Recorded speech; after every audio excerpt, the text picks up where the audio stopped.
Hello everyone, जैसा कि आप सबको पता है कि स्टूडेंट वीज़ा का क्रेज़ इंडिया में बहुत ज़्यादा और स्पेशली अगर हम बात करें हमारे रीजन की नॉर्थ इंडियन स्टूडेंट्स बाहर जाके सेटल होना चाहते हैं, स्टडी वीज़ा से लेके वर्क परमिट तक और वर्क परमिट से लेके पीआर तक। अब अगर आप ड्रीम डेस्टिनेशन की बात करें, सबसे पहली पसंद का जो कंट्री है वो है Australia.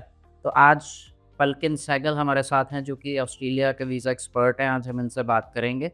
Welcome Palkin. Thank you so much sir. तो पलकिन, मैं सबसे पहले चाहूँगा कि आप हमारे व्यूअर्स को ये बताएँ, स्टूडेंट्स को ये बताएँ कि आज की डेट में ऑस्ट्रेलिया जाने के लिए एप्लीकेशंस बहुत हैं। हर जी। दूसरा स्टूडेंट ऑस्ट्रेलिया जाने के लिए विलिंग है। हुँ। बट ऑस्ट्रेलिया का वीज़ा प्रोसेस बहुत हार्ड है, यहाँ तक कि हाई कमीशन तक भी फाइल नहीं पहुँच सकती, तो उसका क्या रीज़न है? ओके सो सबसे पहली बात आजकल बच्चा बहुत डिलेमा में है, बहुत कन्फ्यूज़्ड है कि किस तरीके से कैसे फ़ाइल अप्लाई करनी है because there are plethora of reasons कि बहुत लोग हैं जो ब्रेन वॉश करने वाले हैं, नहीं ऐसे नहीं, ऐसे जाओ, इस कॉलेज में नहीं, इस यूनिवर्सिटी में जाओ, इस कोर्स में नहीं, इस कोर्स में जाओ। So this is the most common reason कि बच्चा कन्फ्यूज़्ड होने के करके बच्चा अपनी फ़ाइल को ख़राब कर लेता है किसी ऐसे इंसान को देके हु इज़ वेरी इनएक्सपीरियंस्ड और वो बच्चे का रेलेवेंट कोर्स नहीं देता, बच्चे को रेलेवेंट यूनिवर्सिटी या कॉलेज ऑप्शंस नहीं देता, जिस करके बच्चा जो है वो अपनी फ़ाइल के प्रोसेस से फेड अप हो जाता है और हार के अपनी फ़ाइल खराब कर लेता है। हाँ, तो मैडम यहाँ पे एक जो सबसे ज़्यादा देखने की बात आई है, बीइंग ए कंसल्टेंट हम लोग ये चीज़ अक्सर फेस करते हैं कि स्टूडेंट वीज़ा अप्लाई तो करता है। If will talk about students academic criteria, तो जी। There are certain students those are having good number, good percentage, IELTS score बहुत अच्छा है, everything is good, but still financial documents पूरे होने के बाद भी जीएस का या जीटी का जो प्रोसेस है वो कंप्लीट नहीं हो पाता और स्टूडेंट की फाइल सिर्फ मेल तक ही चलती है और हाई कमीशन तक जा ही नहीं पाती। तो उसके लिए आपका क्या सजेशन है? सबसे पहली बात जो बच्चा है, बच्चे को बहुत इम्पोर्टेंट है एक रेलेवेंट कोर्स चूज़ करना, एक रेलेवेंट प्रोग्राम चूज़ करना। लेट्स से बच्चा is of a non medical background और बच्चा इज़ ऑफ आर्ट्स और कॉमर्स बैकग्राउंड, तो उसी के रेलेवेंसी में जो है आपको प्रोग्राम चूज़ करना है। और सेकंड जो मोस्ट इम्पोर्टेंट फैक्टर है वीज़ा सक्सेस को लेके, specially in India is the financial aspect. So आपकी प्रॉपर आईटीआर्स, आपकी प्रॉपर फाइनेंशियल स्टेटमेंट्स और एक वीज़ा ऑफिसर को कन्विंस करना कि you have home ties that you gonna come back to India. This is the most important thing जो आज की डेट में रिक्वायर्ड है। ओके, तो मुझे नेक्स्ट क्वेश्चन मेरा अपने स्टूडेंट्स और क्लाइंट्स के बिहाफ पे ये रहेगा कि आप एकेडमिक प्रोफाइल अगर अच्छा है, तो फाइनेंशियल डॉक्यूमेंट्स क्या-क्या प्रेफ़र करेंगे? और मास्टर्स का वीज़ा बहुत अच्छे से आता है या बैचलर डिग्री का आता है? कई बार हमने मार्केट में देखा है कि बहुत सारे कंसल्टेंट्स डिप्लोमास के अंदर जो है एडमिशन देके और जी। 4-5 दिन में वो सीओई भी जनरेट कर देते हैं। तो हुँ। फिर basically I just want to know what is the difference between higher education and diplomas program? Okay, so coming back to the first part of your question, financials. So that is a very good question.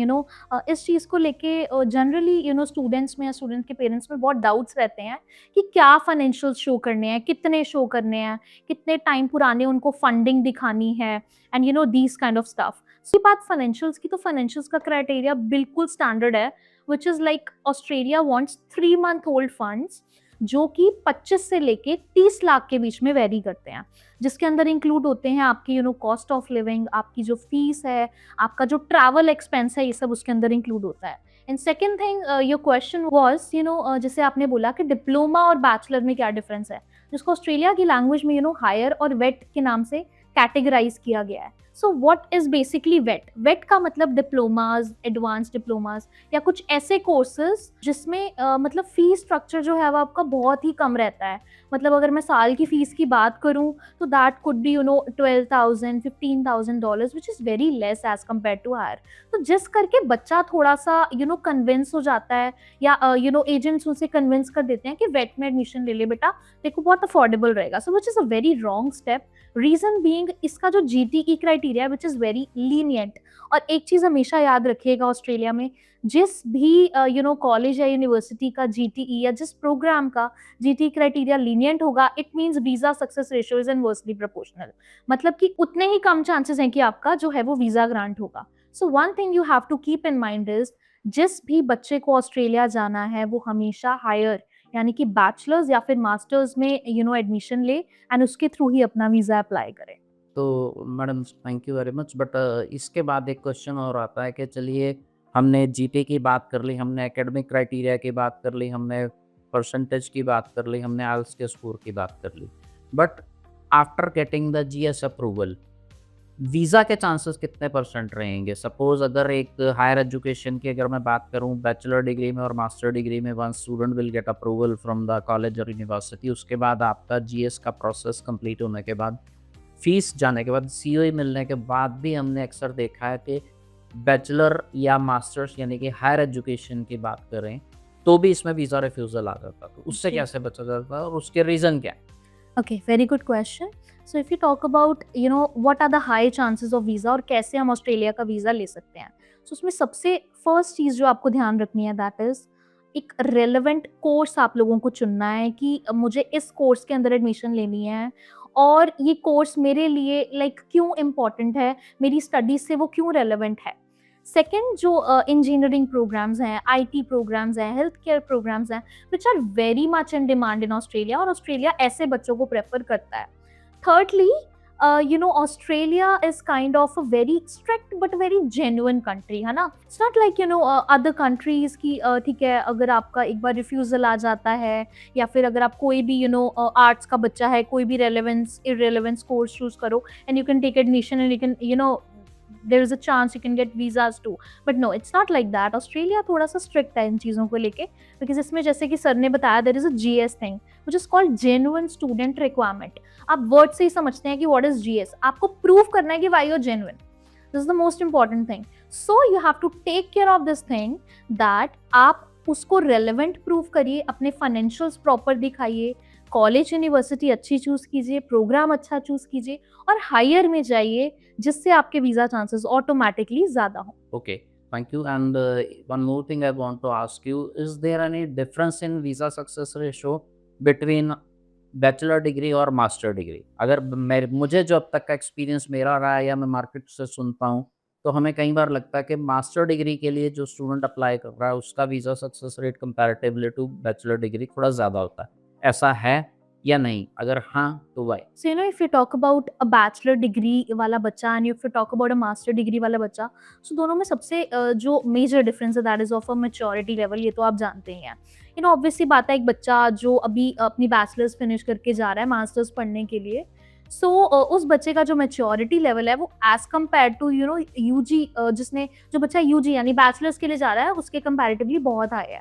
सो ये एक बहुत बड़ा reason है कि embassy आपको visa grant करके देगी, because that student doesn't involve into any kind of illegal activities और any kind of stuff which is not acceptable in Australia so far. If you talk about the spouse thing, so masters वाला बच्चा eligible है even spouse को भी अपने साथ लेके जाने के लिए, dependents को अपने साथ लेके जाने के लिए, जिनको accordingly post study work permit rights grant होते हैं। ओके। तो जैसा कि पल्किन मैडम ने बताया कि ऑस्ट्रेलिया जाना मुश्किल ज़रूर है लेकिन इम्पॉसिबल नहीं, बट कुछ चीज़ों को हमें मद्देनज़र रखना है अपनी एप्लीकेशन को, ख़ास तौर पे उन स्टूडेंट्स को जिनके अभी एग्ज़ाम हो रहे हैं या ख़त्म हो चुके हैं 12th के, सीबीएसई बोर्ड के या स्टेट बोर्ड्स के, आईसीएसई बोर्ड के। अभी अगले महीने या 2 महीने तक सबके एग्ज़ाम ख़त्म होके मई अप्रैल में आपके रिज़ल्ट्स आने वाले हैं। तो आपको किन चीज़ों का ध्यान रखना है? आपके फाइनेंशियल डॉक्यूमेंट्स, आपका इंग्लिश का स्कोर, उस पे फ़ोकस कीजिए। जी। और आपके जो फाइनेंशियल डॉक्यूमेंट में अगर आपकी खाली आईटीआर हैं, तो उस आईटीआर में जिस ऑक्यूपेशन के बिहाफ़ पे, जिस बिज़नेस के बिहाफ़ पे, जिस एम्प्लॉयमेंट के बिहाफ़ पे आपने आईटीआर फ़ाइल की है, उसका भी प्रूफ़ दिखाना पड़ता है। प्रैक्टिकली क्या होता है कि अगर ये चीज़ आप टाइम रहते प्रोसेस कर लेंगे, मेंटेन करते रहेंगे, तो 2-3 महीने बाद आपकी फ़ाइल एम्बेसी में जाएगी, तब तक आपका रिज़ल्ट आएगा, तब तक आपका पीटी का या इंग्लिश का जो भी एग्ज़ाम आपने पास करना है वो करेंगे, ऑन स्पॉट दिक्कत नहीं आती। अदरवाइज़ जैसा कि मैडम ने शुरू में बताई थी ये बात कि बच्चा फेड अप हो जाता है, क्योंकि आज पहले वाला टाइम ख़त्म हो गया। आज आपको सिर्फ़ अपने ही नहीं, यानी कि स्टूडेंट के एकेडमिक डॉक्यूमेंट नहीं, बल्कि पेरेंट्स के डॉक्यूमेंट्स भी साथ में स्ट्रॉन्ग होंगे, तो ही आपको ऑस्ट्रेलिया का वीज़ा मिलेगा, अदरवाइज़ मुश्किल है। फिर भी अगर आपको किसी तरह की कोई इन्फॉर्मेशन चाहिए, तो आप हमसे संपर्क कर सकते हैं। अपार्ट फ्रॉम दैट, मार्केट में एक नया हायर एजुकेशन के लिए कॉलेज आया है, इंपीरियल कॉलेज, जिसके एक्सक्लूसिव एक्सक्लूसिव राइट्स जो हैं पल्किन के पास हैं। तो पल्किन मैडम आप बताएँगी कि हमारे पास कौन-कौन से कोर्सेज़ अवेलेबल हैं और उनका एंट्री क्राइटेरिया क्या, और जीपी का प्रोसेस कितना लेंथी, कितना टफ और कितना स्मूथ कैसे रहेगा? Please let us know. All right. So if you talk about Imperial College, इसका full name is IEE, Imperial Engineering Education, जिसमें आपको 2 courses offered किए जाते हैं which are of Bachelor's in Engineering Technology. Number 1 specialization is Advanced Manufacturing and number 2 specialization is Renewable Energy. So ये 2 courses जैसे कि आप नाम सुन सकते हैं, नाम से ही बहुत demanding courses हैं और जो एम्बेसी है इन कोर्सेज के ऊपर there is a high chance कि वीजा ग्रांट करेगी। Reason being these are skill oriented courses, इसमें आपको 100% प्लेसमेंट ऑफर की जाती है। इसका जो कैंपस है विच इज इन एडलेड। सो पल्किन ने जैसा कि हमें बताया कि कैंपस जो है इनका एडिलेड में है और इनके पास स्पेशलाइजेशन है कोर्सेज़ की, कॉमन कोर्सेज़ नहीं है, तो ये भी एक अच्छा जो चांसेस ऑफ वीज़ा को इंक्रीज़ करने का एक बहुत अच्छा पॉइंट है। तो मैडम थोड़ा-सा लास्ट में चलते-चलते हमारे व्यूअर्स को कॉलेज के बारे में बताइए। So, जैसे कि I previously mentioned Imperial College का जो कैंपस है विच इज़ इन एडलेड और Adelaide comes under the regional area and as it is a regional area so the cost of living in Adelaide is comparatively very less as compared to the metro cities like Melbourne and Sydney. Second pointer is इसके जो courses हैं इस college में जो engineering पढ़ाई जाती है that is into advance manufacturing and renewable energy. So if you talk about the engineering courses specialisations, तो ये बहुत ही स्किल ओरिएंटेड कोर्सेज हैं, पीआर ओरिएंटेड कोर्सेज हैं, very demanding. So the visa success is automatically high as compare to other courses. And रही बात आगे की जॉब अपॉर्चुनिटीज की, प्लेसमेंट्स की, we give you the guarantee of being placed from our own campus.